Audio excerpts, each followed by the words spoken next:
Welcome back, everyone. We are ready for another QtDay talk. This one is called Quickly and Effectively Testing Qt Desktop Applications by Clare Macrae. So let's bring Clare up so everyone can say hi. Hello there. Hello, everybody. And welcome to QtDay. We're happy to have you here. Thank you. It's great to be here. Yeah, even virtually. Yeah. Next year, maybe. Yeah, next year. So everyone, let me tell you about Claire here. She has been working with Qt since late 1999. She has mostly worked on Qt software for use in chemistry research and education. Most notably, Claire was the original author of the popular Mercury program for visualizing and understanding crystal structures. She has long been an advocate for effective testing in order to speed up the development and delivery cycles. In 2017, she accepted an invitation from Llewellyn Falco to pair on porting his powerful approval tests techniques to C++ developers.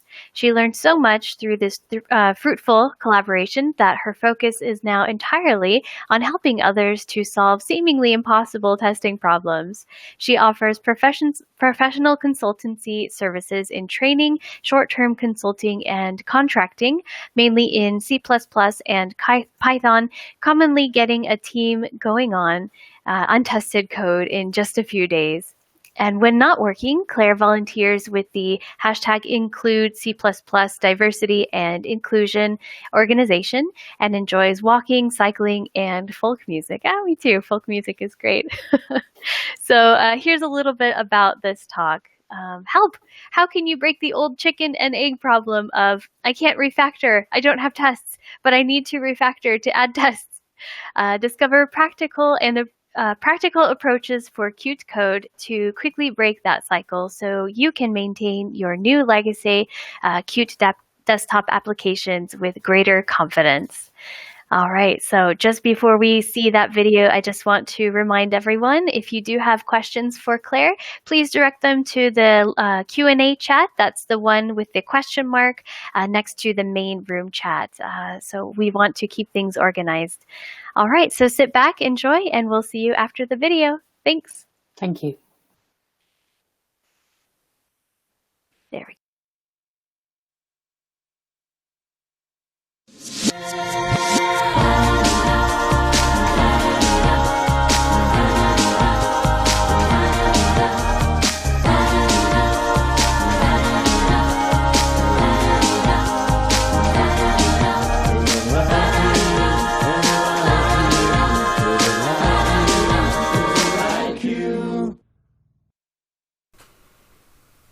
Welcome to my talk on testing legacy and modern Qt desktop applications. I'm Clare Macrae. I've been programming in C++ and Qt for more than 20 years now, and in recent years my focus has really become on learning about and sharing what I've learnt, better techniques for quickly and effectively testing C++ and Qt code. I'm the co-author of the approval tests for C++ library, along with Llewellyn Falco. I'm available for consulting, but my main focus is on open source work and conference speaking like this. There are a lot of links in this talk and further references which you can get either via that bit.ly link or the QR code there, and they will appear at the end of the talk. I'll stop just over halfway through to see if there are any questions. If you do have a question, it would be really helpful if you could include the slide number in case we need to go back. So this is the scenario, the vicious circle where you've inherited some code and it doesn't have tests and it wasn't designed for testing, and so you can't start refactoring until you've added tests and you go around in circles. This talk focuses on the bottom right hand side, you don't have tests and the code wasn't designed for testing. Once you've broken that link, you can start refactoring and move on. I firmly believe that Qt's GUI powers make automated testing harder. There's so much more to deal with than simple algorithmic code. And the goal of my talk is to give you the confidence to start testing your Qt application quickly and effectively. So how do you start testing? I want to quickly mention FrogLogic's tool Squish, which is predominantly for testing your whole application. It's a commercial tool, it's really powerful. Broadly speaking, you run your whole application and you record actions, and then you refactor the recorded code to create reusable tests. It's a great tool. In my opinion, it's not a replacement for unit tests, and it does require a commitment to training and maintenance on the part of the organisation. But if it's well used, it can replace a lot of manual testing that often gets done before releases. If you do use Squish, I really recommend this talk at the recent Qt Desktop Days conference, which shows how to use it really well and shows the power of it. For this talk, I'm talking about tests written by developers when they are maintaining the source code. They have access to the code and they can potentially make changes to the code to make it more testable. So how do you start adding tests to an existing application? You don't. You restructure the code to add the tests. In fact, you restructure the builds initially as the easiest way to start. So let's suppose you've got a GUI program and it's got a main and a lot of CPP and probably .ui files. What you do is you change your build process so that you create a separate library, a static library that links in everything but the main. And then you can create a separate executable, which is your test executable. So developers then choose to run either the GUI or the tests, and your CI system will run the tests. If it's too hard to move everything over to a separate library, you can always start by moving just the code that you need to work on now. It's always important when you start adding tests to focus on the areas only that you need to change, to avoid digging yourself a really deep hole. Why a static library? Well, if you opted for a dynamic library, on Windows you'd have to change the code to prevent linker errors. You don't need to make a change to the code if you're building a static library. You would also need to change the release process to include the dynamic libraries in your distribution. If you go the dynamic route, with the static route it's no change. So if you've already got dynamic libraries, that's great, but if you're having to create libraries, start with static. It's a smaller change. And for guidance on how to do that in CMake, Arnie Mertz's series of posts from 2018 tells you all that you need to know. Now, how do you go about creating that test executable? The first thing you want to do is select a test framework, a test runner. And here are a few of the well-known ones. I'm sure this audience, many of you are familiar with QtTest. And I want to do a little bit of a comparison between Catch and QtTest and show you factors you might consider to choose between them. And so let's move on. So if you were testing some strings, here's a small example taken actually from the QtTest.lib documentation. So 21 lines of code, most of which is boilerplate. Lines 14, 16 and 17 are the interesting ones that actually do a test. This on the right hand side is what that test would look like in Catch 2. With QtTest on the left, your tests need to be written inside slots for the verify and compare and so on to work. And that's not a requirement in Catch, so that's part of the reason why there's less code. What about if we test numbers? Well, here's a separate test file, and you see we've replicated most of the boilerplate again, and that's what that looks like in Catch. And crucially, if the QtTest version fails, if we change the code to make it fail, change the values, all we see is the comparison returned false. We don't see the values. Whereas you see in the comments on line 12 on the right hand side, Catch actually writes out the received and the expected values, which is much more useful when there's a test failure. You get that expressive output for free. And finally, if we look at the project structure, QtTest requires that each of your separate tests is in a separate file and provides its own main. So that means in each directory we have a separate test, and we have to have a build file for each one, or build instructions for each one. Whereas Catch allows you, and typically you would have, multiple test cases in one executable. So there's a lot less build boilerplate. And in your IDE, here's a screenshot from CLion, but you're building multiple executables. So you can't debug all of the tests in one go with QtTest, whereas with Catch you can. It's a single executable. So for those reasons, I personally am more comfortable with Catch as a test framework than with QtTest. But it's a personal choice. I'm not at all putting down QtTest. I'm trying to convey what the differences are, things you might want to consider. If we did want to use Catch to version 2 to write tests, then we need to make sure that our main sets up a Q application so the tests work properly. So the boilerplate for this is we hash define catch config runner, we include the catch header, and then the Q application header, and then we create a Q application object that will exist for the lifetime of the running of the test. And we supply the program's command line arguments, so we can say things like -platform off screen.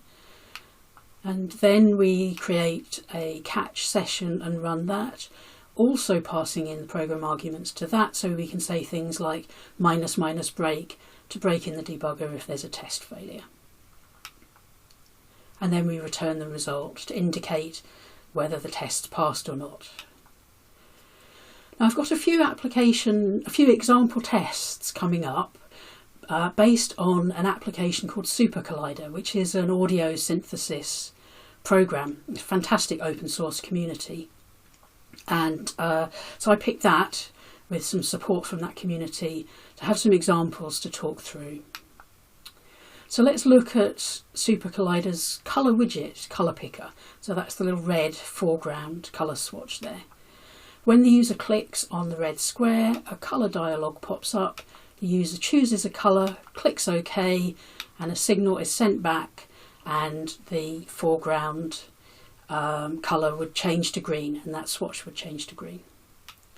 We are only interested in testing the code that we have written or that we are maintaining.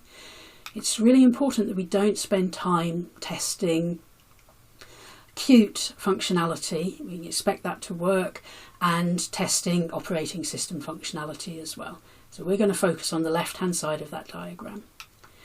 And in order to explore the colour widget class, I'm going to write a test to test its initial state. So I create the catch2 test case, create a colour widget instance, and I want its colour to be black and opaque. Well, actually, that is what the current behaviour is of the widget, and so I'm sort of encoding the current behaviour in the code, in the test code, and then we use catches check to confirm that the two colours match, the actual and the expected colour. Throughout these slides, at the top right hand corner, I've got a little colour swatch, a little thumbnail showing you what the behaviour is that we're looking at in this particular slide. I can go one step further and teach Catch how to print out the state of a QColor object.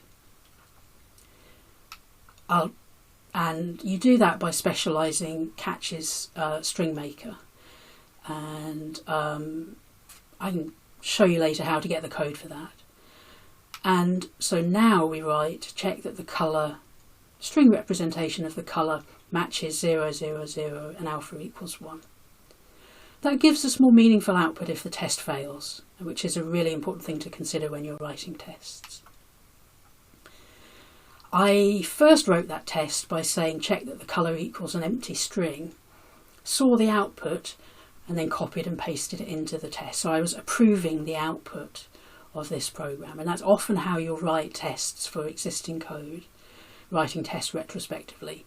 Record the current behaviour, paste it into the source code of the test.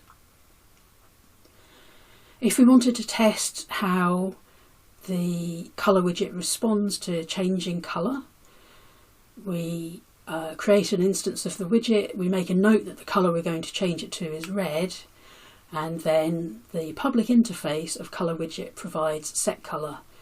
So we call that and then check that the widget now reports that its colour is red. So we're writing tests based on the public interface. You might be thinking, where's the quickly in that? That's a lot of code. We find that writing the first test is always the hardest. That's normal. And then later tests get easier because you've set up the mechanism and you understand how to write the tests. And a consequence of that is when you write your first test, you should make it as easy as possible. It's going to be hard anyway. Try to make it easy. And then write a few more tests before deciding if testing is worthwhile. Spoiler, it is always. Let's look at a different and more complicated widget now, the Go to Line panel. And that is this, so zooming in, it's a spinner with a go button, and inside, and it responds to, it allows somebody who's using Super Collider's IDE for writing music to jump to a particular line in their document, in their code. And for our test, we're going to simulate the user typing a 1 and then a 7 in that spinner and then clicking the go button. And the expected behaviour is that the widget will emit the signal activated with the value 17. I don't need to explain to this audience what signals and slots are. Now in the full application, the cursor would then jump to line 17. But we don't want to test, have to set up all of the code for the document model and so on. So we're going to use QtTest's QSignalSpy, which is a really useful tool to allow you to monitor and make sure that the right signals are emitted the right number of times and with the right values.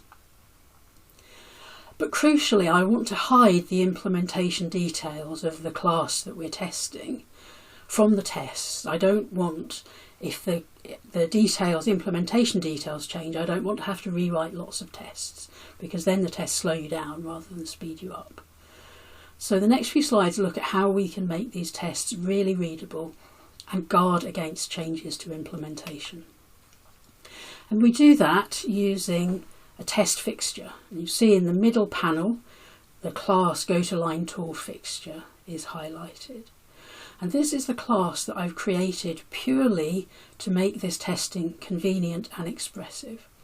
It contains a private instance of the thing that we're testing, and then it provides public methods that expose the types of behaviour that users would perform on the object that we're testing, in this case the widget.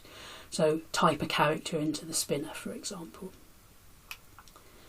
And then in catch we use test case method and specify the fixture that we're using.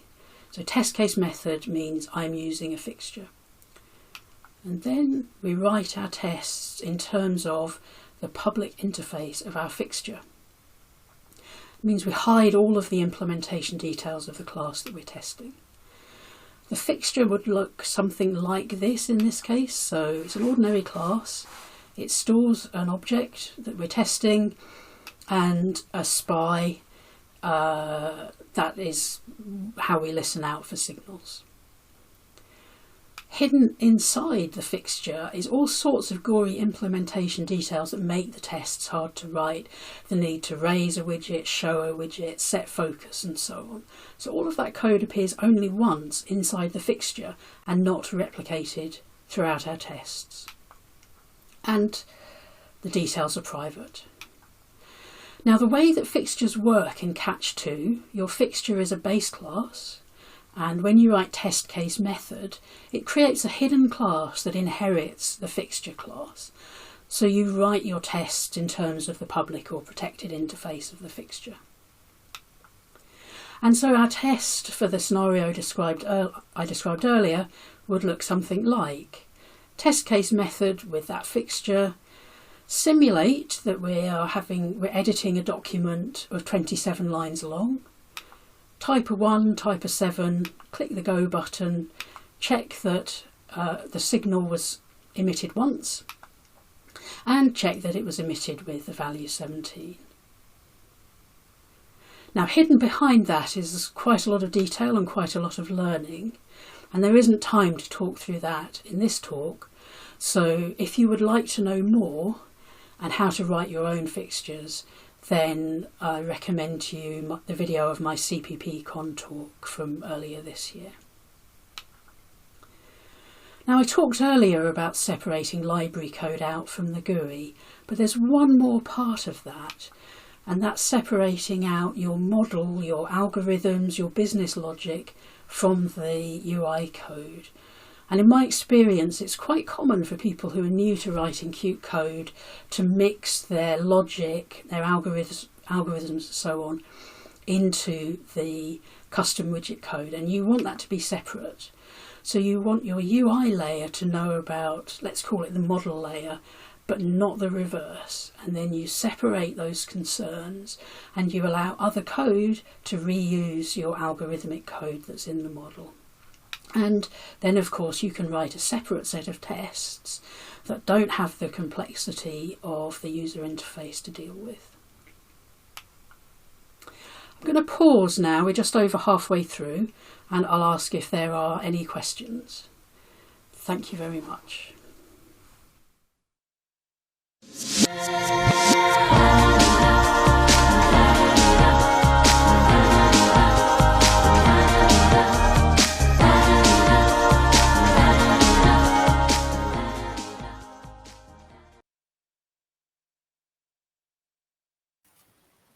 All right, everyone. We are actually going to save questions for the end, but this is a great time to have a little break. We'll have a 5-minute break. So it's 42 now. Let's say 48. Give you a minute more. And then we'll come back for the second half of the video. Thank you.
All right, everyone, welcome back from our break. We are ready to do the second half of the video, so please keep your questions ready for the end for the live Q&A. Thanks.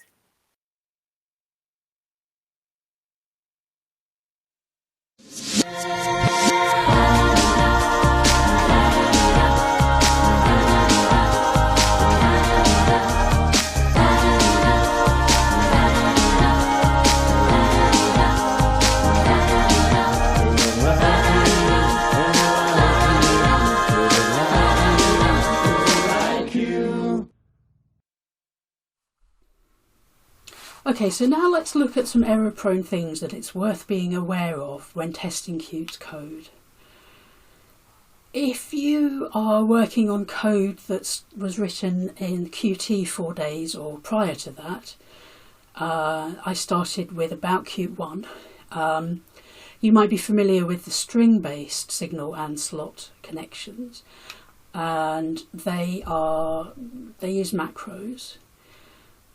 If you get that connection wrong, so for example, a method that you put in slot is not a slot, then you get a runtime failure. And if you're lucky, you have a console window and somebody internally testing the software discovers that before you do the release, rather than users reporting it to you. So if you haven't done already, I definitely recommend converting your code to use Qt 5 style pointer to member function connections, so that if you make a mistake, you get feedback at compile time rather than runtime if you're lucky. The Clazy tool, C-L-A-Z-Y, is useful for making that conversion. You also need to worry about event processing in your tests. In your application for real, your GUI application, Qt's event loop will take care of processing user events for you, but you can't rely on that in test programs. So know your options. The Qt test framework has QWait for window active and so on. A word of caution though, with timeouts, you want to try and avoid writing tests that have hard-coded timeout limits. Because sooner or later you'll find that a test is running on a virtual machine that gets starved of CPU cycles, for example, and then you get flickering tests. Flickering tests undermine the whole test suite, so you really want to avoid flickering tests. If your test runner is Qt, so you are using the Qt test framework only and it has generated the main, and all of your tests are inside slots, then you can use these macros, qtry, compare and so on. Please don't use those methods if you are supplying your own main, such as I demonstrated within Catch 2. I'm not going to explain this code, but I want to let you know of its existence, and you can come back and look at it afterwards on the video or the slides. And my thanks to Fabian Cosmale at Qt, who in November 2019 gave me this code. It turns out that QCompare and their friends all require that the test code is inside a slot. And if it isn't, they silently return and don't report a failure. So here is some example code that shows you how to have an alternative QCompare implementation that has a lovely compile time check, and it will fail to compile with cannot use QCompare outside of a QObject slot. This only matters if you're using, say, Catch to drive your main, but you're using the Qt test framework in order to use things like QSignal Spy and generate events and things like that, because that then exposes QCompare and so on. But as long as you stick with, in that case, Catch assertions, you'll be fine. You will then want to run your tests inside your CI system. On Windows, that will probably just work. On Linux, continuous integration systems generally use XVFB to set up a virtual screen buffer. You might investigate minus platform off screen as well. And on Mac, I found a couple of years ago that it was necessary to always keep a user logged in order for GUI tests to run. I recommend setting up a mechanism to put in the first line of each of your tests that any tests that require a GUI environment, a display, so that if one is not available, they gracefully return. So if no GUI, print a message and return. That allows your tests to continue and any non-GUI dependent tests to run should something go wrong with your virtual display in your CI system. Now I'm going to move on to talk about approval tests. And for those who haven't seen me talk about approval tests previously, they're a way to verify the contents of a snapshot, usually a text-based snapshot of the current state of your program. You might think of it as golden copy testing. And they separate out the expected state from the source code. And so they allow you to test complicated things without having to write lots and lots of fiddly little assert for dozens of different states. They're really powerful, they're really quick and convenient way of testing legacy code. They have value in modern code as well, but they're especially useful in legacy code. If you want to know more about that, I spoke in July this year at CPP on C, apologies. And so there's lots more information there. For now, for this talk, I just want to let you know that there's a very early version of a layer on top of approval tests for C++, approval tests for Qt. It's currently depends on approval tests for C++ and Catch2, and it requires you to provide your own build of Qt5 test and Qt5 widgets. For now, I'm focusing only on Qt5. It's early days for Qt6 as I'm giving this talk. And it has two goals. It allows you to rapidly start testing Qt code, even if you don't use approval tests. So that Catch2 boilerplate main that I showed you earlier with Qt application, it provides that as a two-liner to save you needing to set that up. And it also provides approval test support for a couple of different Qt classes. Tentatively numbered version 0.0.2 at the moment, and it has its own starter project that you can download and try out. So on the left hand side we have what you would use with this library to create your Catch2 main. Hash define approvals catch Qt and then include the header. And that's it, and that does the same as the code on the right. Now imagine that I was testing some legacy code or wanting to modify some legacy code that populated this table. And imagine that the code that generated the values that we put into the table cells is mixed in with the GUI code, but we want to reuse that code somewhere else, perhaps in a Python API or something like that. So I want to separate out the calculation code but make sure that I don't break the widget. So I want to test the text in the cells. This is what that code might look like with approval tests for Qt. So we create our table widget, we call some existing fill the cells, populate the table function, and then we call approval test Qt, verify Qt table view, and pass in the widget whose state we want to check and preserve. So rather than check A equals B, rather than having the expected and the actual in the code, we only pass in the thing that we're testing. And what happens is approval tests writes out a tab separated value file containing the cell values from that table.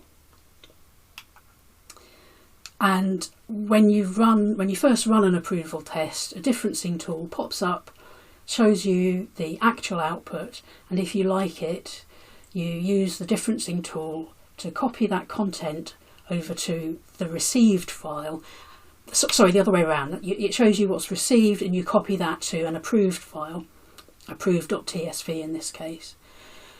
This is glossing over huge amounts of power, customizability, convenience and flexibility, but you use diffing tools to review the tests, and then the approved files get saved in version control alongside the source code. So that's really powerful, really convenient. And it very much depends on good structure of information in the saved files, so that when there are test failures, if ever in future, they're easy to interpret. Approval tests for Qt also provides the ability to save snapshots, screenshots of widgets. In general, we don't recommend that. You're very likely to get often failing tests. Styles differ between operating systems. Layout might be slightly different on different computers and things like that. So we provide that capability, but I want to encourage you to test the behaviour rather than appearance of the applications that you're testing, the widgets that you're testing. So what's next for approval tests for Qt? That the macros problem, the silent passing tests, I want a more robust fix for that. Ideally, what I'd love is for the Qt code itself, rather than silently failing if a check is done outside of a slot, if it failed the test. Because I wonder how many wrongly passing tests there are out there in the world. There are multiple articles online talking about how to use the Qt test framework with Catch and others, and I haven't seen any of them ever warn against this problem, this pitfall. I'd love to have some feedback on the library. We could add support for more test frameworks, more widget types and so on. For now, I'm just testing the water and seeing if there's any interest in the library at all. So in summary, it's never too late to start testing. When you're testing, try and test small units of code such as individual widgets. And of course only test in areas where you need to be making changes, when it's legacy code, it's existing code. Test behaviours, not appearance, and also keep your application logic separate from your GUI code. Work hard to make your tests easy to write and therefore easy to maintain. And hide details of custom widgets that you're testing behind helper functions in tests, or better still, hide the details in expressive, readable and reusable fixtures. As I was writing the first version of this talk, it occurred to me that there's nothing Qt specific about the fixture approach that I showed you, and I do wish I had been aware of that many years ago when I was first testing, because I think then the test code that I wrote would have been much more maintainable. And feedback on approval tests for Qt is very welcome. And that is how you quickly and effectively test Qt desktop applications. All the links from this talk and more are available via github.com Clare Macrae talks, which you can get to with that bit.ly link and QR code. That's how you contact me if you have questions, if you would like a small amount of consulting help to get a team started with testing, or if you'd like training on any of this. Thank you very much. I'm happy to answer any more questions that there might be.